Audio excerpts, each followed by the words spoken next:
Stage and Screen with Andy Snowden. Let us know what you want to hear on WhatsApp with the number 01978 540 410. We love local. Calon FM.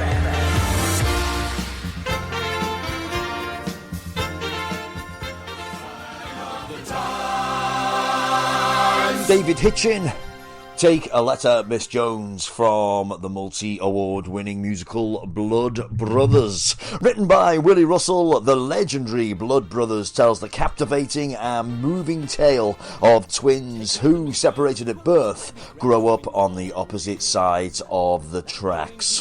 Very few musicals have received quite such acclaim as the multi-award-winning Blood Brothers, and Bill Kenwright's production surpassed 10,000 performances in London's West End, one of only 3 musicals to ever achieve that milestone.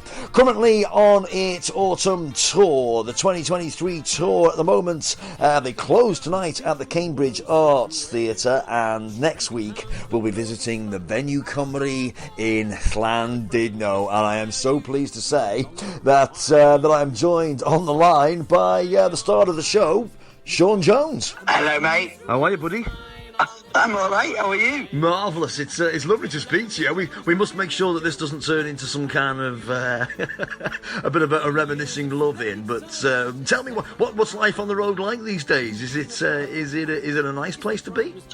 Yeah. Do you know what? It's changed a bit since the good old days, because we now open on a Tuesday. So that's two shows on the Wednesday, 2 shows on the Thursday, and 2 on the Saturday. So it's quite a brutal schedule nowadays, Andy. I don't know how you cope.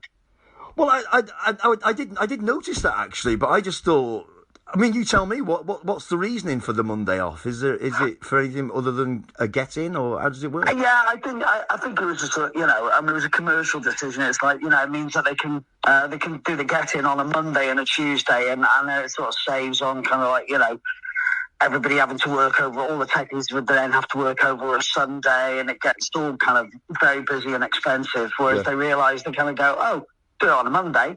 Everyone gets a day off. It's a bit cheaper. And, the actors can, look after themselves. And how long has this been going on? Was it pre-COVID, or is it a COVID thing? But the last couple of years, it's sort of like crept up more and more. So now it's basically standard, really. Right. It's all right. Do you know what? It's great because you get an extra day at home. Yep. But it does mean that you have to sort of like really look after yourself to crack on with it. But you're coming to Llandudno next week, Venue Cymru. But this is like, it's almost like a homecoming gig for you, isn't it? Yeah, it's basically there's a lot of people going for my latest farewell tour, basically. Yeah, indeed.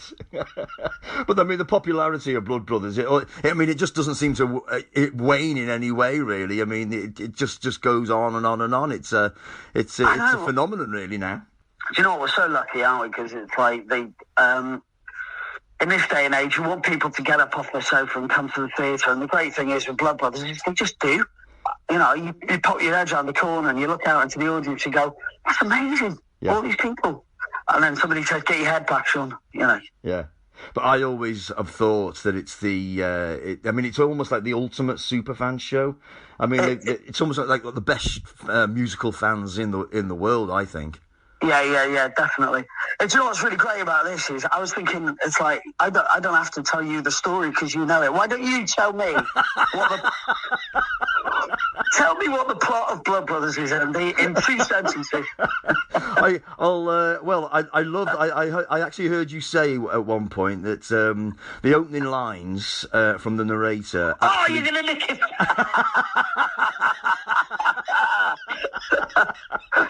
But I will let you. I'll let you tell the story because I mean you obviously must tell it, but much far better than I can. But I do remember as well. Okay, well I've got a new way of telling it. It's like you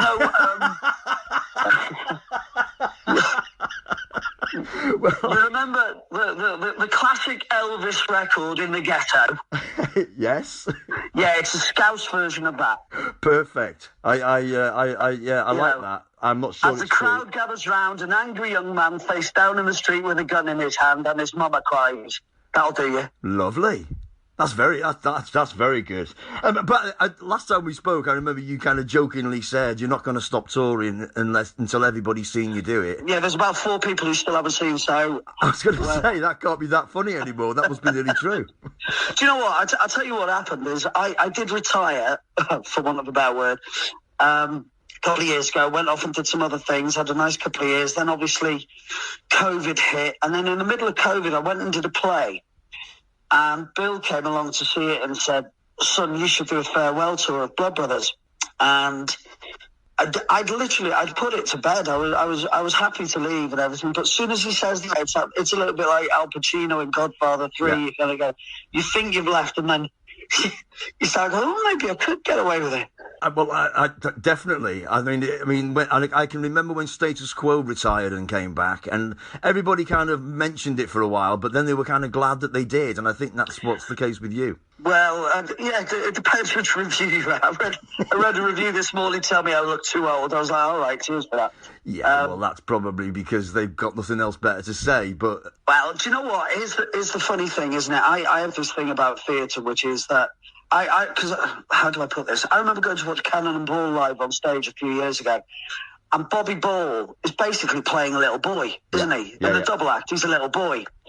And once you start seeing that, it doesn't matter what somebody looks like; it's the character that you're getting into, you know. So, I mean, I don't think I look as old as Bobby Ball, but I think, you know, I do.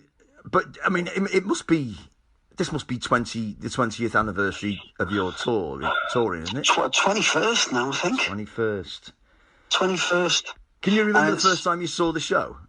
Yeah. Do you know what? I was talking about this the other day. I saw it in... Somebody said to me...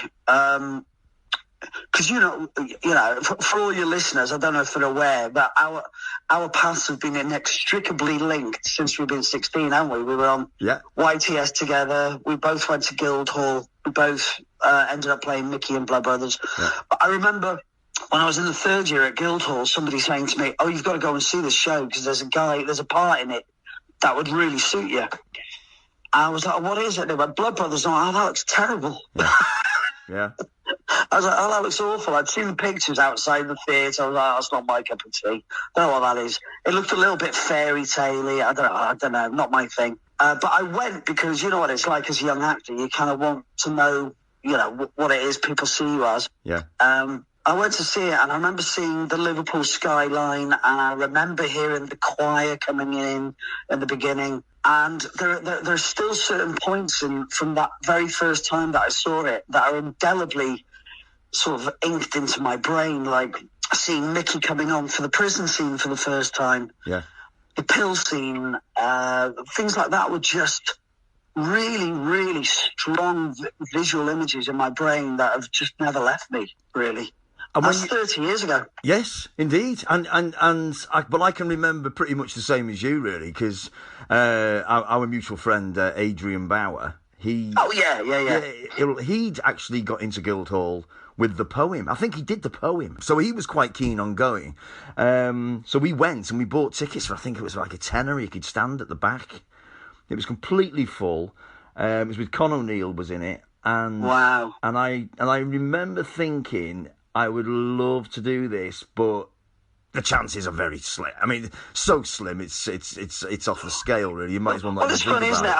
I think our lot had a very strong understanding of how difficult this industry is.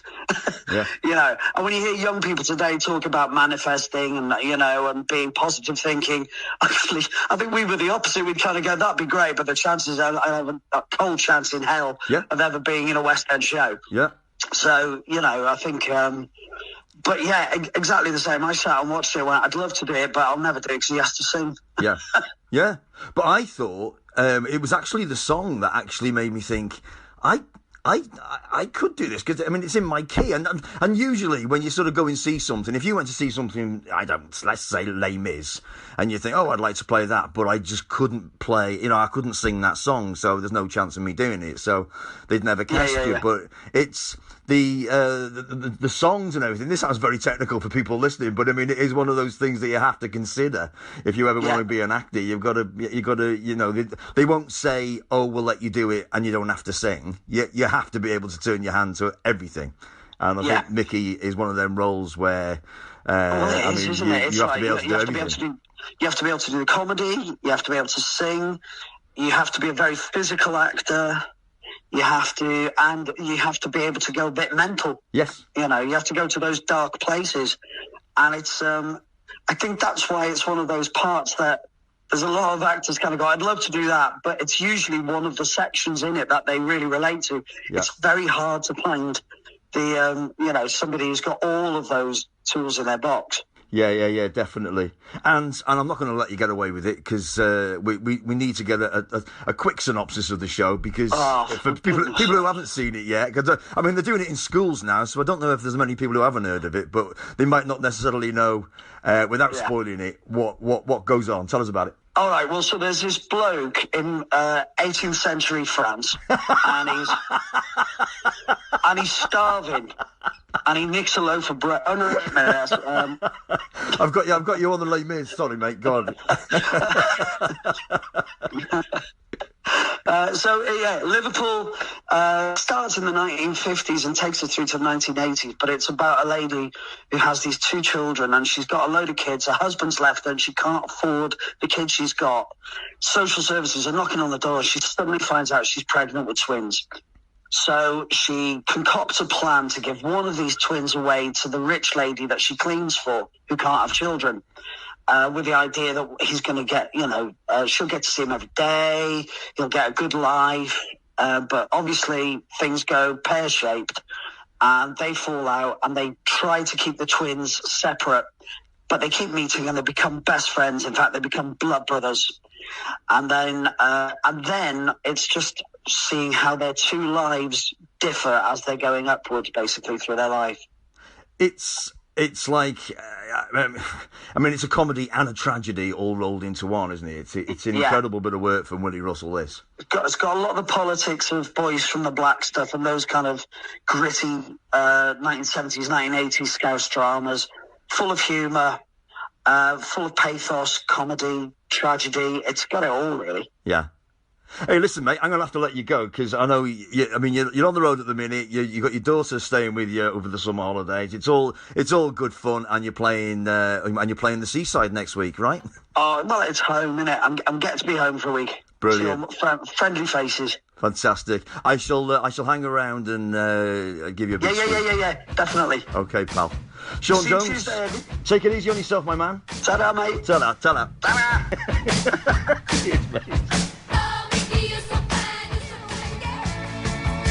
So the multi-award-winning Blood Brothers is coming to the venue Cymru next week from Tuesday the 8th of August and runs until Saturday the 12th. Starring Sean Jones there as Micky and the fantastic Nikki Colwell-Evans as Mrs. Johnson. Box office number for the venue Cymru 01492 87 2000. That's 01492 87 2000. Go and see Blood Brothers, it's fantastic. Support your local theatres, ladies and gentlemen. They won't be there forever if you don't. From the heart of your community, your town, your station, your voice. Afternoons on Calon FM.